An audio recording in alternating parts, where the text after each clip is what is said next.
Yeah, coming to the next topic is the nitrogen cycle. Hi students, in the last class we discussed about nitrogen fixation process, right? In that case we discussed about a biological nitrogen fixation, and the next one is the biological nitrogen fixation, and we discussed about the different examples for the biological nitrogen fixation types also we discussed. Even biological nitrogen fixation types also we discussed. After that, the next one is the nitrogen cycle. Remember, within the nitrogen cycle, majorly three phases are there. One is the atmospheric phase, and next is the soil. See here, the red color indicates here. The red color part indicates here soil, right? And next one is the biological organisms. That is nothing but biomass. This is the third one. Biomass. So three stages: atmosphere, soil, and there is a biomass. Right? These three are involved in the total nitrogen cycle. Right? We know we discussed there is a biological nitrogen fixation is there. The biological nitrogen fixation, during the biological nitrogen fixation, see ammonia formation. Whatever that atmospheric nitrogen is there, the atmospheric nitrogen is converted into the ammonia. Right? So the case is called as here nitrogen fixation, right? See biological nitrogen fixation and the industrial nitrogen fixation also. Yeah, in this way, in this way, or in this way. Now all these ways involved in the nitrogen fixation process. So here there is an ammonia formation. The ammonia is converted into the nitrate. See the NH3 is converted into the NO2, there is nothing but nitrite, right? See the nitrite formation is done by the nitromonas and the nitrococcus organisms. Again the NO2 is converted into the NO3. NO2 is converted into the NO3, that is nitrate, right?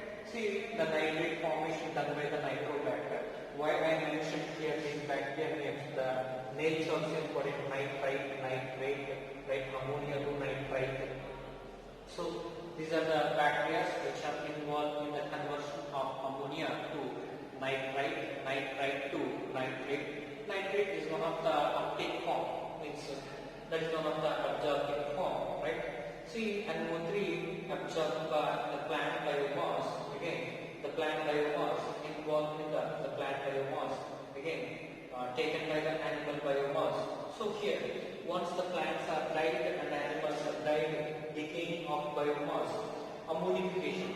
See this one, the total biomass, nitrogen content biomass involved in the ammonification. Means whatever the proteins are there, nucleic acids are there, remaining nitrogen content, all these contents are degraded, finally converted to that ammonia. The step is called as ammonification. Death of plants, death of animals, again the decaying process.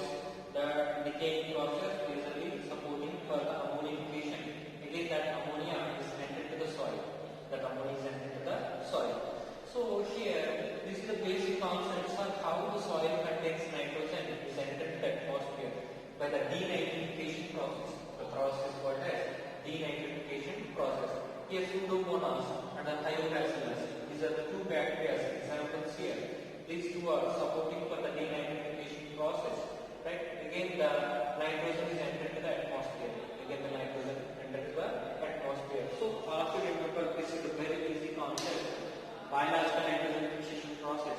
A biological nitrogen fixation process which are majorly involved in the formation of the ammonia. Again that ammonia converted into the nitrite. Nitrite is converted into nitrate by the group of bacteria, nitromonas and the nitrococcus for the first step. The second step is done by the nitrobacter. Right? This is one of the absorption state or absorbing form. Right? Plants absorbs from plants, animals are absorbs. Again, decaying of the plants and the animals, ammonification. Again, enter to the soil. Right? So this is about the nitrogen cycle. Okay. Here the types also we discussed in the last class. Right? The types also discussed in the last class. Next one, we'll discuss about that symbiotic nitrogen fixation process, especially in the Leguminosae family, how the root nodules are formed. Okay, then we have to know about the mechanism of nitrogenous engine. Mechanism of nitrogenous engine, right? That is about that the nitrogen cycle. And next concept is that root nodule formation and the mechanism of nitrogenous engine. We will discuss.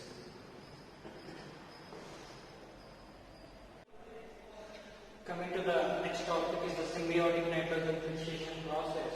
Within the symbiotic nitrogen fixation process, we know rhizobium bacteria is the very best example, and most of the leguminaceae family plants like alfalfa, soybean, and we know about whatever that black gram is there, green gram is there, right?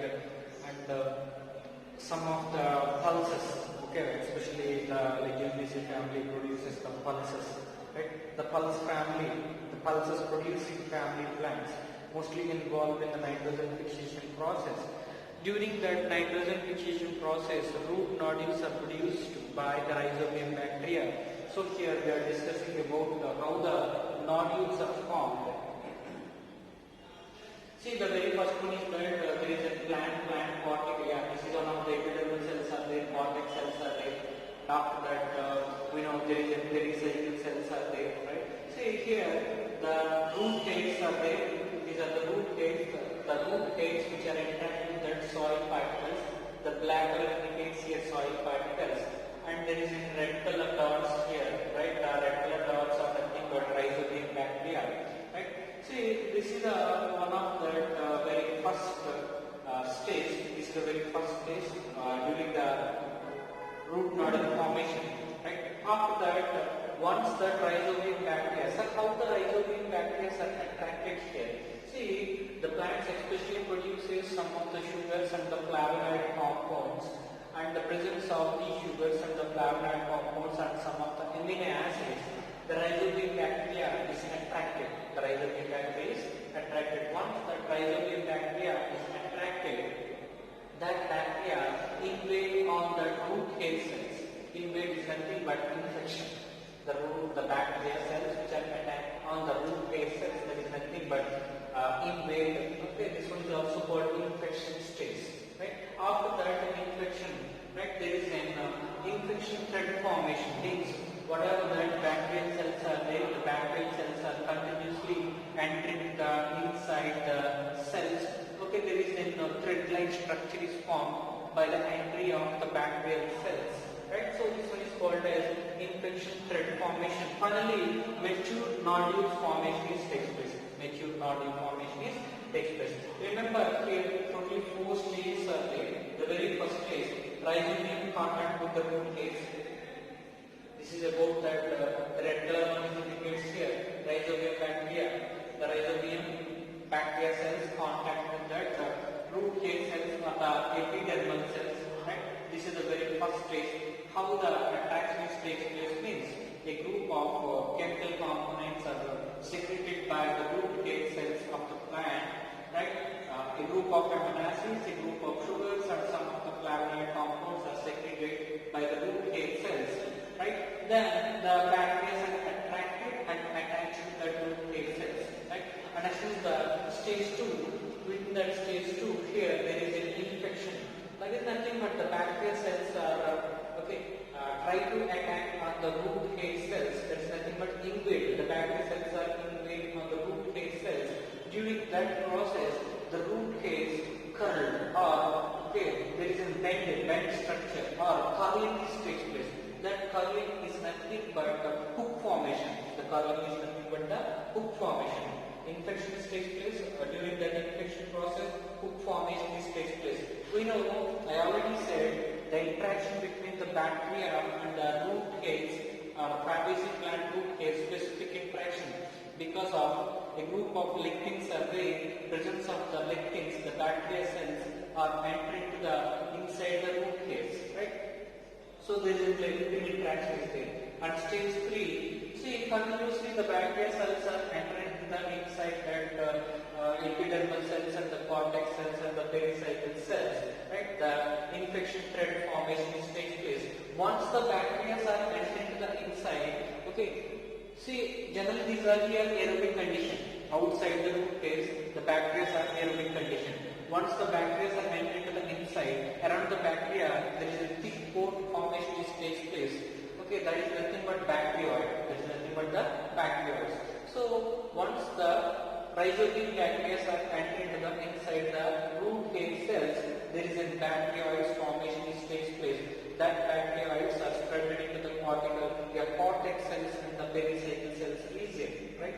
See that bacterioids are why the thick coat formation which takes place. See the nitrogenous enzyme is very sensitive with the oxygen, presence of oxygen. The nitrogenous enzyme is inactivated. So for the production mechanism is here around the bacteria. Here there is around the bacteria there is a thick coat formation which takes place. That thick coat protecting the bacteria cells. That thick coat protecting the nitrogenous enzyme from the oxygen. Nitrogenous enzyme from the oxygen. And finally, the stage 4, there is nothing but minute nodule formation during that time.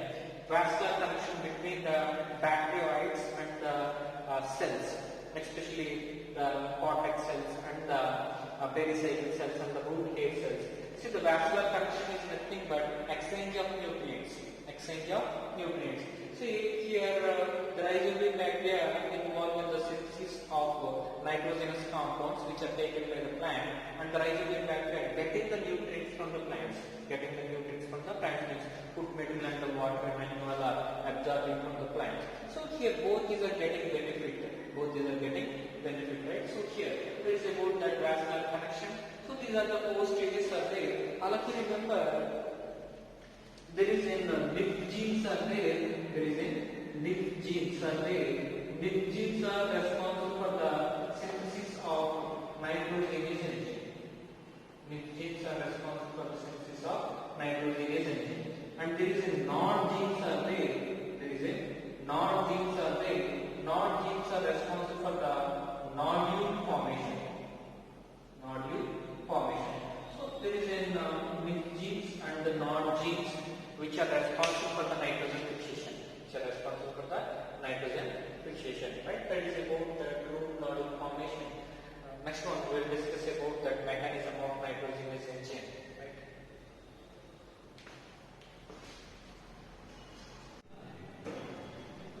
Coming to the next topic is the mechanism of nitrogenous enzyme. We know the nitrogenous enzyme is synthesized by the NIF genes.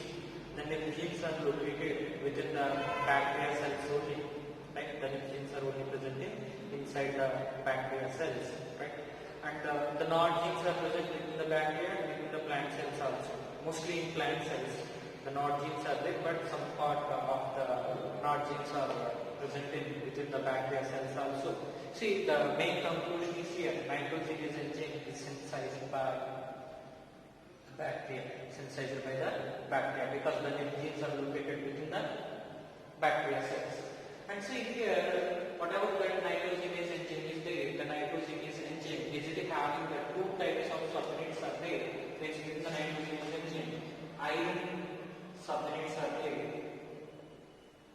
And the next one is molybdenum iron subunits are there. Majorly 2 structures. One is complex 1. Other one is the complex 2. Majorly having the complex 1 and the complex 2. One of the complex is the iron subunits. Other one is the molybdenum iron subunits. So this is one of the nitrogenous enzyme. The nitrogenous enzyme is very sensitive with the oxygen. Especially the nitrogenous enzyme always requires the anaerobic conditions. If the nitrogenous enzyme exposed to the air, in that case oxygen is irreversibly inhibited the nitrogenous enzyme. Means that molecular oxygen is attacked on the nitrogenous enzyme and destructs the nitrogenous enzyme. So the nitrogenous enzyme is very sensitive with the oxygen. So the problem is avoided within the root nodules. There is a lead hemoglobin is there. Lead hemoglobin is one of the pigment that is always present inside the root nodules, and it gives the pink color. Especially the lead hemoglobin gives the pink color, right? So that lead hemoglobin substance which is responsible to hold to absorb the oxygen. So the oxygen is absorbed and prevents the damage of nitrogenous enzyme. Right? That is So here there is an atmospheric nitrogen is there. Atmospheric nitrogen, that is the N2, and triple bond N, that is the inorganic nitrogen, is bind to the nitrogenous N chain. So this is the substrate and this is the N chain. Nitrogen, atmospheric nitrogen is the here substrate and this is the N chain. And there is a reduction steps are there. Totally here, total 4 steps are there, but here 3 steps are mentioned. The very first step is 2 hydrogen atoms are added and 2 electrons also added. The very first step, 2 hydrogen atoms and 2 electrons also added, and 4 ATPs. Each step is here 4 ATPs are there, right? 4 ATPs are placed here. So this is the reduction 1. So N triple bond, we know N triple bond N. If the hydrogen atoms are binded here, this is the hydrogen atom and this is the hydrogen atom. So N double bond N. Here hydrogen atom is there, here also hydrogen atom is there. And again the next step is, again 2 H plus ions and 2 electrons are added, and 4 ATP molecules. So here N single bond N, because here this is the hydrogen, this is the hydrogen, this is the hydrogen and this is the hydrogen, right? So this is the reduction step, next one, right? The last step is again reduction. Again also here 2 H plus ions and 2 electrons, right? There is 4 ATPs are there. Here 2 molecules of ammonia is produced. 2 molecules of ammonia is produced. Right? That ammonia molecules are released. And this is the nitrogenous engine. The overall reaction is here atmospheric nitrogen and the 8 electrons, 8 H plus ions and 16 ATPs and 2 ammonia molecules and 2 hydrogen formation and 16 ADP plus 16 pH formation. We know the basic equation. Generally, if we calculate, sir, you mentioned here 4 ATP, 4 ATP, 4 ATP. 4 into 3 is 12 ATP, right? And again, you mentioned here 2 hydrogen atoms, 2 hydrogen atoms, 2 hydrogen atoms, right? So totally 6 hydrogen atoms and 6 electrons. But in the final equation, I mentioned 8 electrons and 8 H plus ions and 16 ATP. See, sir, why the additional step is required? See, the very first step. This is the very first step. See, the very first step, there is a 4 ATPs are required, 2 hydrogen atoms are required, 2 electrons are required. This is the only activation of inorganic nitrogen. Only this step is required for the activation of inorganic nitrogen. That is nothing but atmosphere containing nitrogen is activated, presence of 4 ATPs, 2 H plus ions and 2 electrons. Actually, these are not binded. These components are not binded. Very first step. Just these are involved in the activation of atmospheric nitrogen, or these are involved in the activation of the inorganic nitrogen. Next step onwards, on the hydrogen atoms are added, electrons are added. That's the reason why totally here 16 ATPs are required, 8 H plus ions are required, 8 electrons are required. So that is the proof that mechanism of nitrogen is unchanged and involved with the nitrogen fixation process. Remember here, like hemoglobin performs the very crucial role for the oxygen holding and protects the nitrogenous chain. Right? That is about the mechanism. And next one we will discuss about the fate of nitrogen metabolism. Coming to the fate of ammonia. Fate of ammonia is nothing but within living cells after the nitrogen fixation process, how the ammonia is utilized by the cells. The mechanism is called as here the fate of ammonia. Within that fate of ammonia, basically here the 2 steps are there. One is that reductive amination process and next one is the transamination process. See, the reductive amination is nothing but there is a reduction followed by amino group is transferred, right? So there is an alpha ketoglucaric acid is there. That alpha ketoglucaric acid presence of ammonia, that is nothing but NH4 plus, right? NH4 plus, right? And NADPH2, actually NADPH2, right? So presence of these components, there is a glutamate dehydrogenase is the engine involved in the synthesis of glutamate. See, glutamate is one of the amino group containing amino acid. Actually here the 2 amino groups are present. So here glutamate is there, and there is an water molecules formation and NADP formation. Water molecule formation and the NADP formation. So this is one of the reductive amination process, and next is the transamination process. Here the transamination is nothing but one of the amino donor in cell, one of the amino group containing donor. This is nothing but amino acid, right? Again, amino group acceptor. Amino group acceptor. This is the keto acid. This is the keto acid, right? So here this amino group is transferred to here. This amino group is transferred to here, right? So here this process is called as transamination. This process is called as transamination. The amino group is transferred from one component to another component. So amino acid, there is a keto acid, the amino group is transferred. Then once the amino group is transferred, amino group is converted into keto group. Then keto group is converted into amino group. That is nothing but keto group is converted into amino donor. Right? So that is about the transamination process. By these two mechanisms, within the cells, the ammonium or nitrogen components are utilized. Generally, amides are formed. Amides are nothing but double aminated keto acids. Means within that component, two amino groups are present. So asparagine and glutamine, these are also best examples. We know these are the amino acids, right? Asparagine and glutamine. And we know about there is an aspartic acid and glutamic acids also there, which are also involved in the nitrogen metabolism process. And there is an units are there. Units are the very specialized compounds which are having high nitrogen ratio compared to the carbon. The components are having high nitrogen ratio, right? See, within the plants, all these components, especially the nitrogen containing components, are transported through the xylem vessels, right? Through the xylem, the components mix here, whatever that nitrogen containing components are there, which are transported through the xylem, right? That is about the rate of ammonia, right? See, after that utilization process, the next step is the ammonification process, and next step is the nitrification process.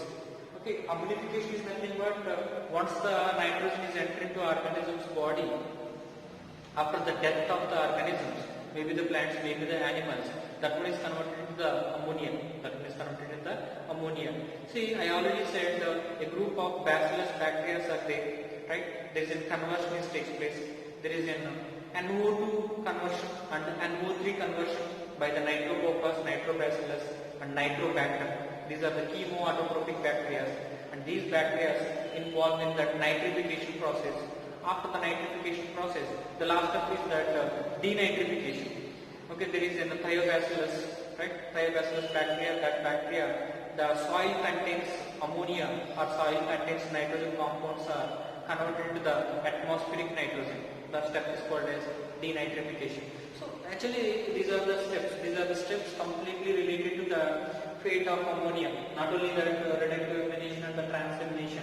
Ammonification step is there. Nitrification step is there. Denitrification step is also there. But in our textbook, reductive amination and the transamination, these two are only given, right? So that is about the fate of ammonia, and this chapter is completed. Next class we will discuss about the next chapter.